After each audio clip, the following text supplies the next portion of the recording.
kita meraihkan 27 September 1998, 22 tahun yang lalu. Saya tak ada masa itu. Sebab itu saya ucap awal. Saya bagi yang ada ucap kemudian. Yang ada Abdul Aziz Bari, yang ada nanti selepas saya beberapa tokoh reformis awal yang akan berucap selepas saya. Pak Abu insyaAllah akan sampai. Tuan Haji Sari Sungim. Ini pengasas-pengasas yang ada. Saya tak ada. Saya kalau tak ada, saya cakap tak ada. Saya tak kerti nambung. Ada orang dia tak ada, dia kata dia ada. Ya, ahli parlimen sini ya. Ya. Saya bina parti keadilan. Kalau tak ada saya, dia tak cakap macam tu. Saya okey lagi kan. Dia bina parti keadilan, dia tak ada, membohong. Ini rupa orang tak ada nilai. Pelacur politik macam tu. Saya Pak Abu sampai lagi sebab saya fatwa daripada Pak Abu ni. Pak Abu ahli Dewan Undangan Negeri Gombak. Dia cakap di Hulu Kelang, di Kelang Gate baru ni. Dia pelacur politik. Jual kuasa, jual mandan kerana kawasan dan kerana jawatan. Sebab tu dia tak ada nilai. Dia boleh bohong. Saya tak bohong. Saya memang 27 September saya tak ada. Saya tak ada dalam negara sebab saya ada tugas luar negara. Saya diminta oleh Tun Sri Anwar untuk buat base di luar pada masa itu. Dia mula 20 September masa itu. Tangkapan beliau 20 September. Saya on the way pergi rumah setelah kita puluh ribu di dataran Merdeka. Pada masa itu saya imbau sikit pengalaman masa itu. Masa itu saya ada lagi lah. Saya on the way saya balik, saya call dia, saya kata sebab daripada dataran Merdeka kita bergerak ke PWTC, daripada PWTC kita bergerak ke depan rumah itulah yang setua tu lah. Kapten Asmah hari Minggu dia dah. Masa tu dia muda lagi, sekarang okey lah, tak lah tua kan. Tak takut, Bayu tak takut. Dia ke depan lagi, saya belakang juga. On the way back, saya bagi tahu I'm on the way back. Dia no, you don't come back. I got report that they're going to arrest me tonight. So you don't come back, you get your way out of the country and make your base outside. Itu arahan. Sebab itu saya tak ada. Saya keluar 20 September dan saya bina base kawan-kawan Datuk Seri Anwar pada masa itu, kawan-kawan bukan calang-calang, Presiden Habibie almarhum masa itu sambut saya dan kawan-kawan di Indonesia. Presiden Estrada Filipina. Jadi saya cari jalan keluar daripada Singapura 20 September. Kita dapat maklumat setelah itu, beberapa hari selepas itu Datuk Seri Anwar dipukul oleh Ketua Polis Negara pada masa itu. Saya orangnya yang membuat kenyataan di Batam, Indonesia. Pada masa itu dinafikan, Mahathir nafi. Mahathir nafi. Kita dapat maklumat Anwar ditangkap 20 hari bulan. Beberapa hari, malam itu juga dia dipukul. Beberapa hari selepas itu kita dapat maklumat. Saya pun lagi keluar dan saya buat kenyataan. Saya kata kita punya maklumat yang memukul Datuk Seri Anwar dipukul dalam tahanan dan yang memukul beliau adalah Ketua Polis Negara sendiri. Oh, masa itu dia deny. Dia nafikan. Macam-macam digunakan. Sehinggalah pada 27 September. Pada 27 September. Malam ini lah. 22 tahun yang lalu. Apabila seluruh rakyat dari segenap lapisan masyarakat, yang Melayu, yang Cina, yang India, yang Kadazan dan Malaysia Semenanjung, Sabah dan Sarawak, yang orang besar, orang kecil, lebih ramai berhimpun di Taman Melewah. Hanya kurang 1 kilometer daripada tempat ini. Sebab itu kita memang pilih tempat ini. Kita ucap terima kasih banyak kepada Abang Kamarudin dan semua yang usahakan. Bukan senang nak cari dewan macam ni. Sebab kita kata sedekat yang mungkin nak pergi kat taman markas PAS, tak boleh. Sebab PAS sekarang bukan macam PAS dulu. Kalau Presiden PAS sekarang macam yang tadi, Ustaz Faldino, boleh lagi masuk. Sebab sealiran dengan kita. Presiden PAS sekarang hampas. Bukan macam yang dulu. Tak boleh, tapi kita paling dekat sebab kita mau dapat garapkan semangat. Sebab semangat itu luar biasa.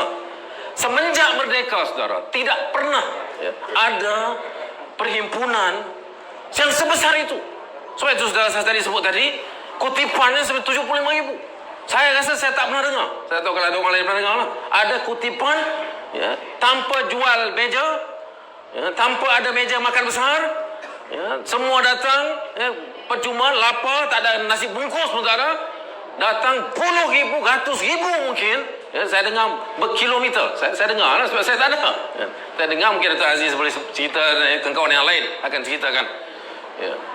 Itu perhimpunan yang terbesar. Sebab itu malam ini malam istimewa. Kita meraihkan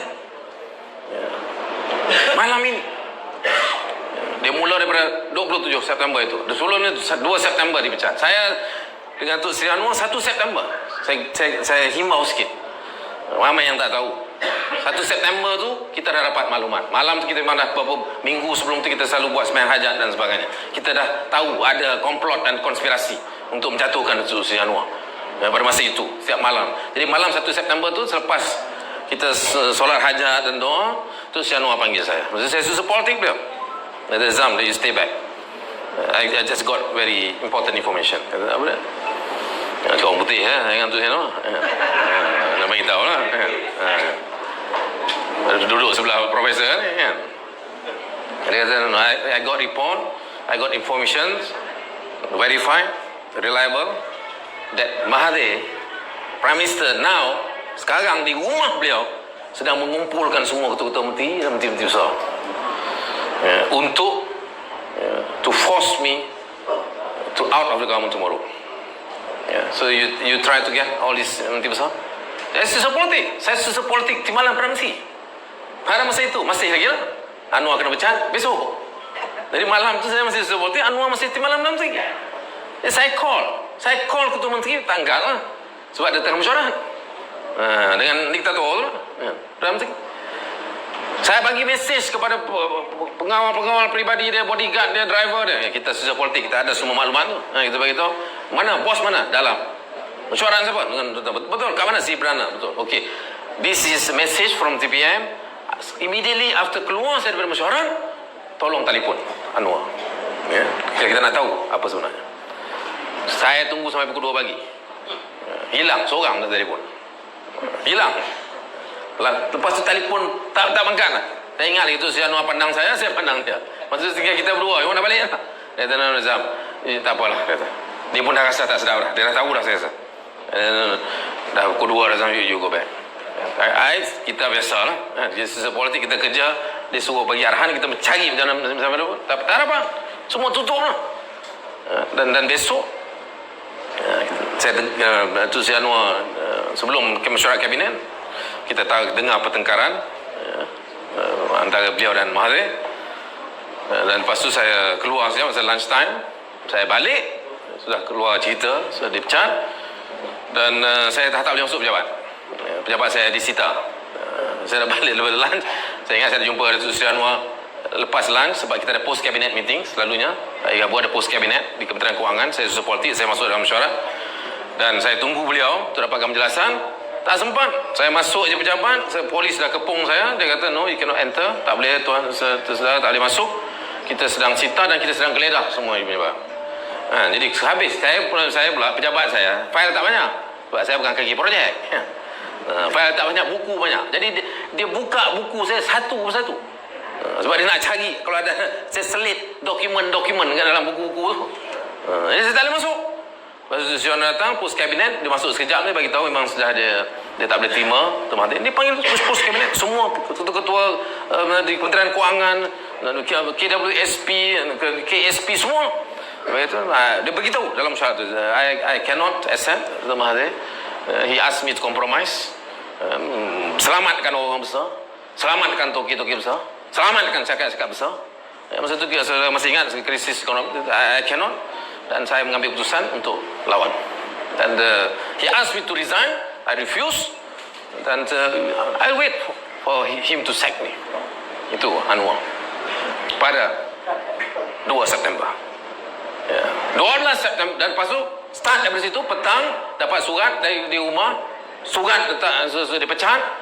Pukul 5, pukul 6 datang pula apa ni TNB lah, air, potong elektrik malam petang tu juga, dan malam tu juga kita mulakan gerakan di rumah beliau. Dan dia terus daripada 2 September, 3 September, 4 September, daripada ke rumah ke Kampung Baru dan sebagainya, kalau sedang masih ingat. Dan sampai ke 12 September, kita di Permatang Pauh, tadi dibaca oleh Saudara Hill, deklarasi Permatang Pauh pada 12 September. Itu deklarasi Permatang Pauh adalah the soul, jiwa, nyawa, semangat reformasi yang pertama, yang dinyatakan oleh Datuk Seri Anwar di Permatang Pauh, di bumi bersejarah, kelahiran beliau dan kelahiran beliau dalam politik, di depan ribuan. Saya masih ada masa itu. Itu dia, the soul, jiwa reformasi yang pertama, 12 September. Tapi jasad belum ada. Jasadnya ada pada 27 September.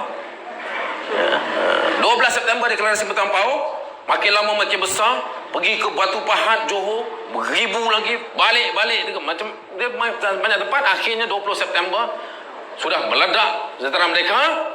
Akhirnya dia ala Gestapo, saudara tengok di video, dia serang dan ditangkap pada malam itu juga. 20 September, 27 September, 20 September ditangkap. 3-4 hari itu kita dapat laporan dia mata lebam. Kita desak Mahathir untuk tampilkan Anwar ke mahkamah. Dia refuse. Dia kata ini self-inflicted, kalau sedang masih ingat.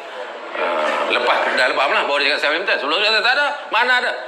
Makanya itu dia, almarhum Ustaz Fadil Noor, Dr. Syed Hussein Ali, Lim Kit Siang, ramai lagi pemimpin ABIM, JIM, ramai. Masuklah Profesor Aziz Bahari. Saya tak boleh nak cerita banyak, dia lah cerita. Saya pun baca aja. Malam tu mereka berkumpul, saya dah keluar masa tu.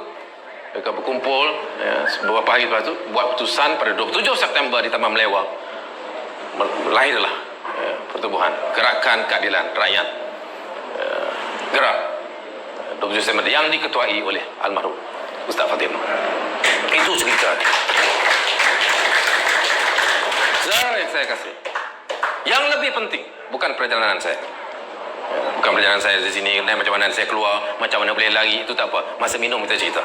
Tetapi yang lebih penting yang saya nak ingatkan kita ialah apa kekuatan, semangat pada 27 September 1998. Pada masa itu Anwar sudah dalam penjara.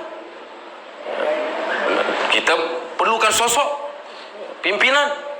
Maka diangkat almarhum Ustaz Fadil Noor, presiden ketua sebuah parti Islam, dan didokong oleh semua golongan sosialis, parti-parti sekular, parti-parti yang tak dekat dengan Islam, kelompok kiri, individu yang tak pernah bersama dalam gerakan Islam. Yang bersama gerakan Islam, okey, yang kita faham. Yang tak bersama, semuanya bersetuju untuk mengangkat almarhum Ustaz Fadil Noor sebagai ketua. Ini penting. Apa maknanya?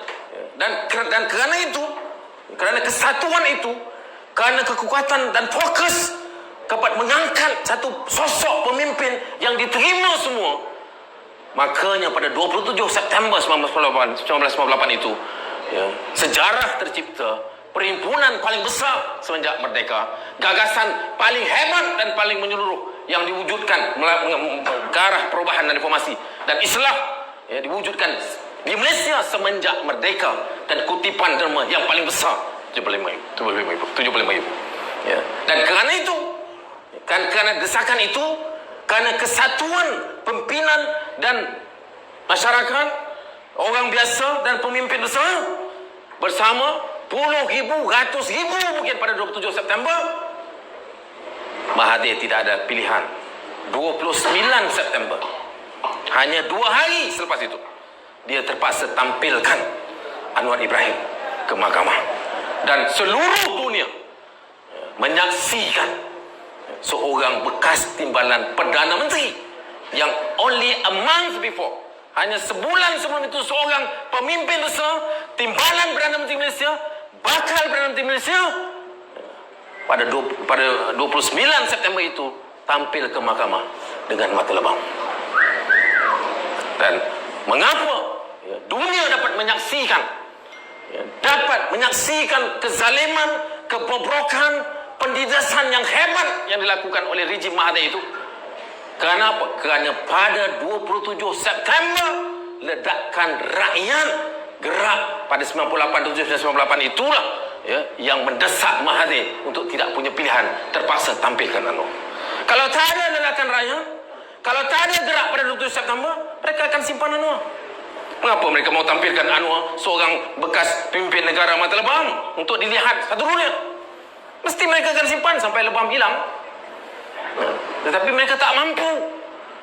Mahathir yang sudah 22 tahun, yang hebatnya politiknya banyak yang sudah dikalahkan, daripada Tengku Abdul Rahman sampailah macam-macam Musa Hitamnya, Tengku Razak jangan sekitar lah. Semuanya dikalahkan, tetapi dia terpaksa tunduk kepada rakyat yang berhimpun pada 27 September 1998.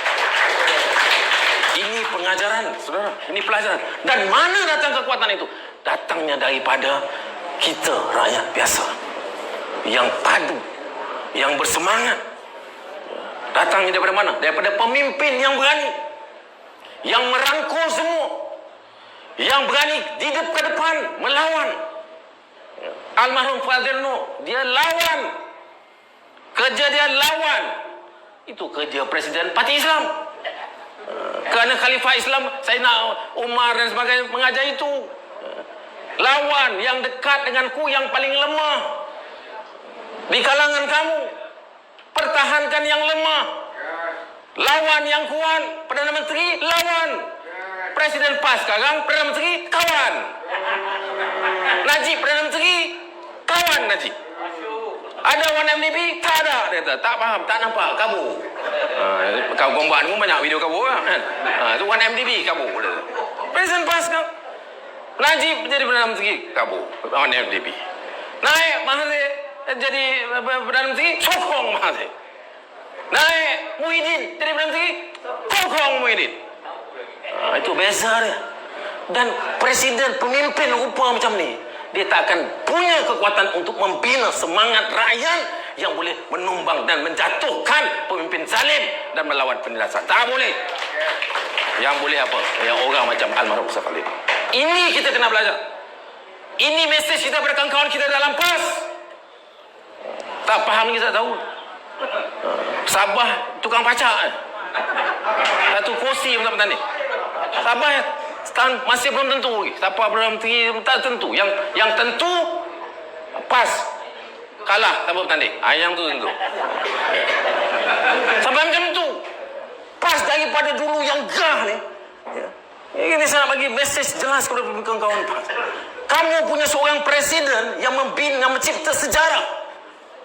27 September 1998 yang menggarap seluruh kekuatan. Bukan saya orang Islam, orang bukan Islam, kelompok kiri. Itu Presiden PAS yang sampai menyebabkan diktator paling hebat dalam Malaysia 22 tahun sudah jadi Perdana Menteri, tunduk, tak ada pilihan, terpaksa tampilkan Anwar ke mahkamah. Ketuanya siapa? Presiden PAS. Begitu gahnya PAS dah. Hari ini PAS dihina macam ni. Sebabnya apa? Sebab kamu tidak hayati perjuangan. Ini dia. Ini nilai yang saya nak kita faham, khususnya kawan dalam PAS. Kita juga kalangan reformis juga kena faham tentang kekuatan apabila kita punya kesatuan dalam mengangkat pemimpin. Kuatnya gerak itu kerana satu. Kita mengangkat satu pemimpin, bukan dua, bukan tiga. Bukan hari ini sokong Anwar Ibrahim, besok mesyuarat sokong orang lain. Bukan macam tu. Masa itu gerak sama, walaupun berbeza pandangan, ideologinya lain. Kita kelompok kiri, kelompok sosialis, kelompok sekular, politik, ini gerakan Islam, ini parti Islam, tetapi kita satu. Sebab itu kita kuat. Hari ini saya nak ingatkan, longgar sikit. Kesatuan itu longgar.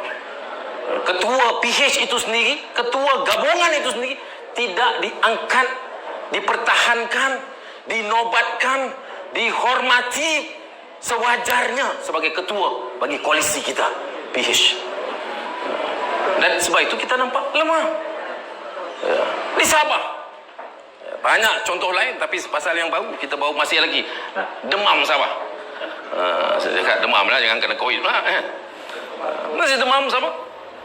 Kita tengok ya, walaupun dia perikatan, dia menang. Kita kena akui hakikat semua. Ya, mereka menang.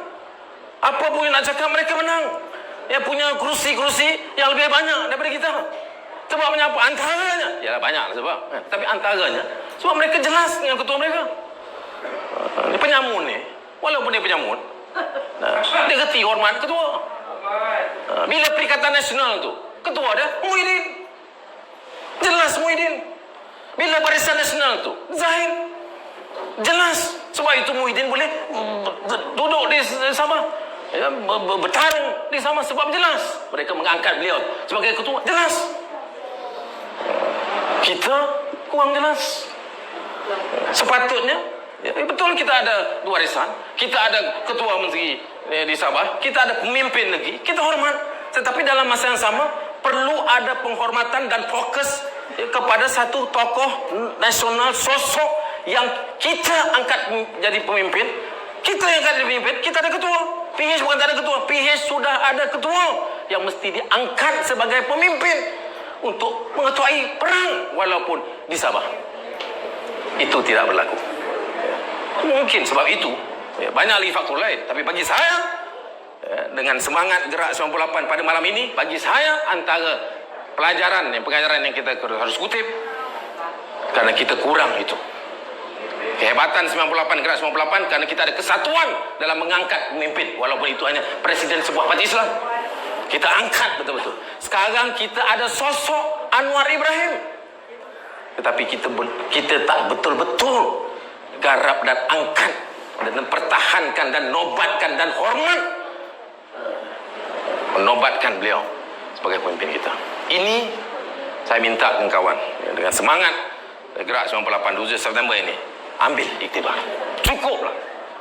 Sekarang saat paling kecil. Beberapa hari mendatang very crucial. Anwar ketua kita. We have already decided. Dia leader kita. Makanya jangan ada cerita-cerita ngongek-ngongek. Ini ada pula buat kenyataan pula. Ada pula 1-2 pula. Ada pemuda mana ke buat kenyataan pula tak setuju, mengapa pula nak kompromi pula dengan sebelah sana yang kita tak terima, kelomtokrat macam-macam. Persoalannya benda tu belum tentu ada pun. Persoalannya mengapa kita bersuara, ya, menyanggah pemimpin kita yang kita angkat dan melalui saat krusial sekarang, ya, untuk diangkat secara sah menjadi Perdana Menteri. Makanya fokus kepada kesatuan kepimpinan itu mesti ada. Jadi ini mesej yang ingin saya sampaikan dengan semangat Gerak 98. Ambil semangat 27 September 98 ini. Ya, bina kesatuan kepimpinan, angkat pemimpin kita, pertahankan beliau, ya, bersama beliau, dan must have the trust, the confidence. You must believe him. You must have the trust. You must have the confidence. Karena inilah asas kepada kekuatan apa gerakan sekalipun. Apatah lagi gerakan reform, apatah lagi menuju Putrajaya, apatah lagi untuk mengambil jawatan nombor 1 Malaysia. Ini bukan calang-calang gerakan. Ini memerlukan kesatuan, kesungguhan, fokus. Ya. Dan ini kita tuntut daripada kawan kita. Mengambil semangat Gerak 98 22.